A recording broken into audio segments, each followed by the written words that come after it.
Hello and welcome back to my humble show yet again. I have 10 more terrible takes to share with you. These are actually older news stories. Some of them aren't exactly worthy of stories, but 10 terrible takes nevertheless. Takes from different politicians and other people. I put together this thread a week ago. Wasn't able to record any of this at the time. I've actually uploaded a separate, newer terrible takes video by now, so check that one out if you haven't already done so. Here we go with these, and I'll try to get through this as quickly as possible, since it's old news at this point.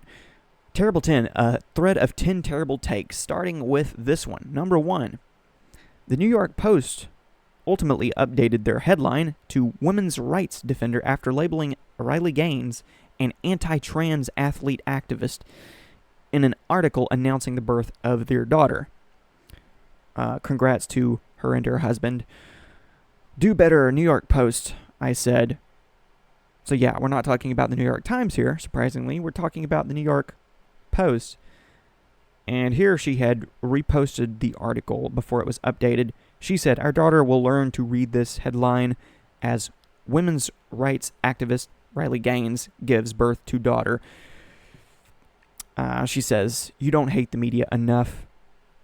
In my previous 10 Terrible Takes video, I talked about different reasons to hate the media. Here's another one, but I guess props to the New York Post for updating the headline from anti-trans athlete activist Riley Gaines giving birth to daughter to women's rights defender Riley Gaines giving birth to her first child. God has blessed us beyond belief. Maybe it was just a simple slip-up, an innocent slip-up initially, but yes, the particulars are important when it comes to phrasing and framing these issues. Again, congrats to Riley Gaines and her husband. Number 2 on the list here. On a psychologically disturbing note, Harvard hires drag queen, don't shoot the messenger, LaWhore Vagistan. I kid you not. What on earth?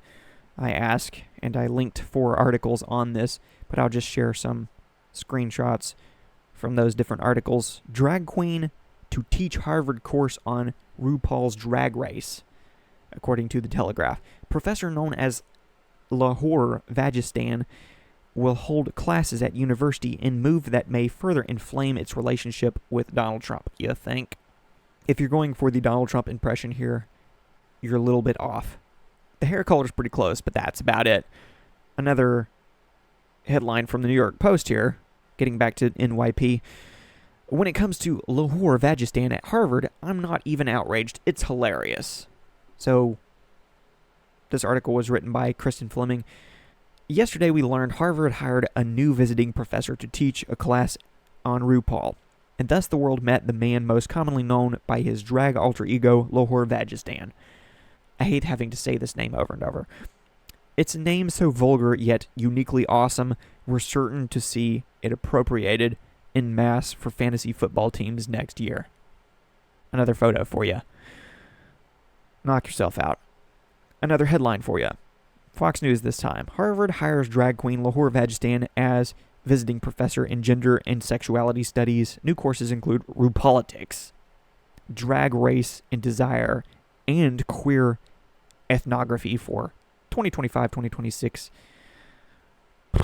Enough about this. And on to this. Number 3. Speaking of costumes, Sarah McBride, initially known as Tim McBride, has a message for Republicans on the Democrat government shutdown. Like I said, this is from a week ago, but since the government is still shut down, I suppose this is still relevant. Ridiculous, but relevant. You're going to want to miss this. I said, here's a clip for you, but first, a couple of photos, same person, then and now. Biological male, still biological male. Facts don't care about your feelings. And no, I don't imagine your feelings care about facts. We're barreling towards a shutdown. All my Democratic colleagues are here. I'm going to go search for my Republican colleagues. And sorry about the low audio quality. My clips may be terribly imbalanced. Republicans, Y'all know there's a government shutdown. Republicans, anyone here? Is Mike Johnson in here? Let's see if some Republicans are in here. Are there any Republicans in here? Hello? Are there any women in here? No. Republicans? No Republicans here. They left a mess and left town.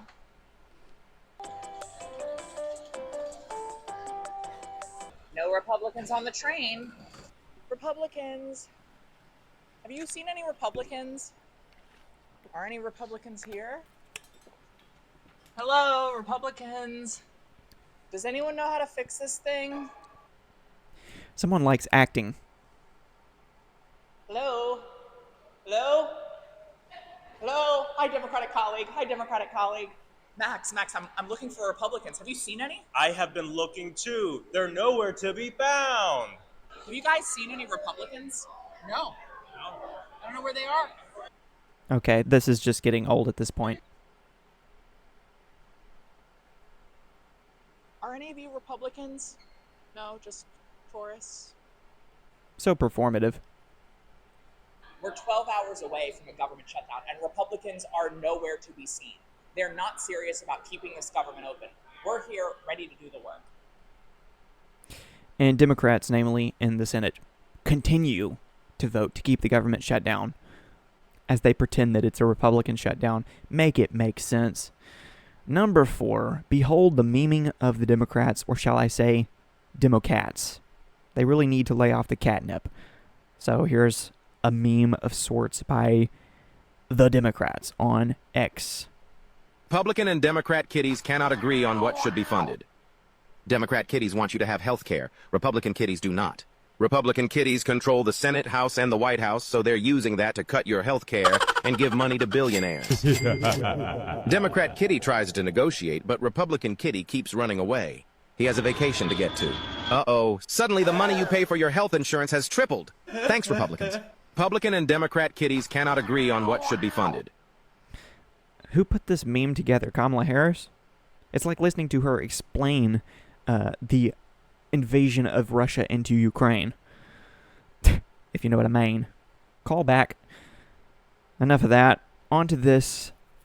Number 5. Seattle Mayor Bruce Harrell outright states that he doesn't want to put criminals in jail. Yeah. No. Here from End Wokeness. Seattle Mayor Bruce Harrell. No need to read the quote. I'll just play the clip. The criminal system has had a disparate impact on black and brown communities. Let me lead with that. So when this person is committing 6 or 7 crimes, I don't know his or her story. Maybe they were abused as a child. Maybe they're hungry. So my remedy is to find their life story to see how we could help first. I have no desire to put them in jail, but I need to protect you, and that's the calibration that we have. At least he added a little bit of a qualifier there at the end. But yeah, it sounds like the hurt people argument on steroids. Thus, we end up with policies, especially in blue cities, that allow criminals to be arrested over and over again, only to be released out onto the streets where they commit some ultimate crime of murder or something like that, like DeCarlos Brown Jr., killing the Ukrainian refugee Irina Azarutska in North Carolina. A lot of conversations about cashless bail, whatnot there. But what you heard from him is an example of what not to say. Number 6 here. On a related note of criminal incompetence, Congresswoman Jasmine Crockett claims that whether or not committing crimes makes you a criminal depends on what your reason for committing the crime is. Okay, try to fit this square peg into a round hole. From Jason Conan here. He says, new, Jasmine Crockett claims committing crimes doesn't make person criminal. Says it depends on mindset. Once again, no need to read the quote. I'll just play the clip. Understanding Whoa, that's loud. what ends up having people become criminally impacted really informs so much of what I do legislatively, right? So when people are like, oh, crime is terrible, and yes, it is, right? When people say crime is terrible, and yes, it is, but This is supposedly a woman of law. Like, because when somebody goes out and commits a crime, they don't typically, say, well, I'm a D or I'm a R or I'm an I. It's not like literally like it's about, well, how do you fix it? How do you make community safer?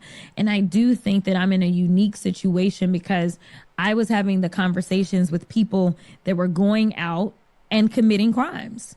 And so I understood what was kind of pushing them there. And so I do want people to know that just because someone has committed a crime, it doesn't make them a criminal. That is completely different. Being a Oh, let me play that one more time because he seems like he has had his thoughts provoked so drastically and dramatically, like he was hit with an epiphany. Let's play that one more time in case I missed that epiphany. just because someone has committed a crime, it doesn't make them a criminal. Oh, no, I'm still not getting it. I say you do the crime, you do the time. She says, just because you do the crime doesn't mean you're a criminal. Not exactly rules to build a safe society on, if you ask me. That is completely different. Being a criminal is more so about your mindset. I mean, crime might start in the mind, but it doesn't exactly end there, does it? Committing a crime can come for a lot of different reasons. Yeah, including your mindset. But she's just saying whether or not we should consider it a crime should depend on the state of the mind. Okay, I guess if someone is pleading insanity, maybe. But that's not exactly who you're talking about there. You're just making excuses for criminals. Which is how we end up with more of these bad policies, which lead to ultimate capital punishment-worthy crimes like the one I mentioned moments ago.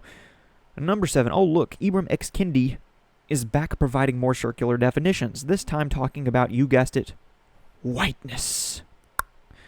Apparently, whiteness is shaped by whiteness and prevents whites from connecting with humanity. Okay, this clip courtesy of End Wokeness. Ibram X. Kendi, at a film screening for his Netflix film, said whiteness prevents white people from connecting to humanity. So let's go ahead and play this 28-second long clip. Joking up already. I don't think white people worldwide have really reckoned with how much their own personal identity is shaped by constructions of whiteness, and how much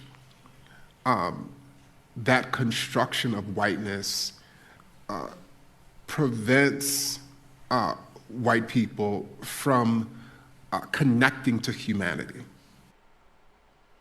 Whatever, bro.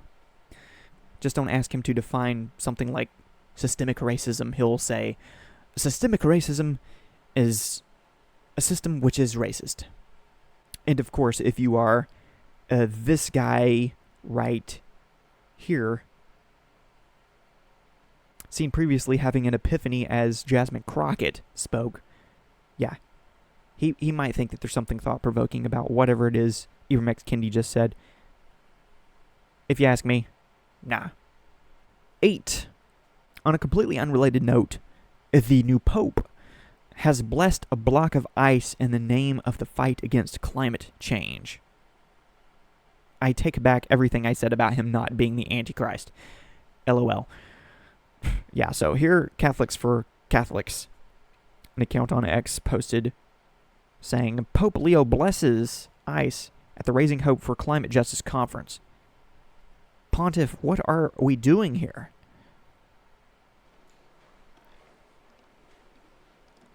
Blessing a block of ice. That's what we're doing.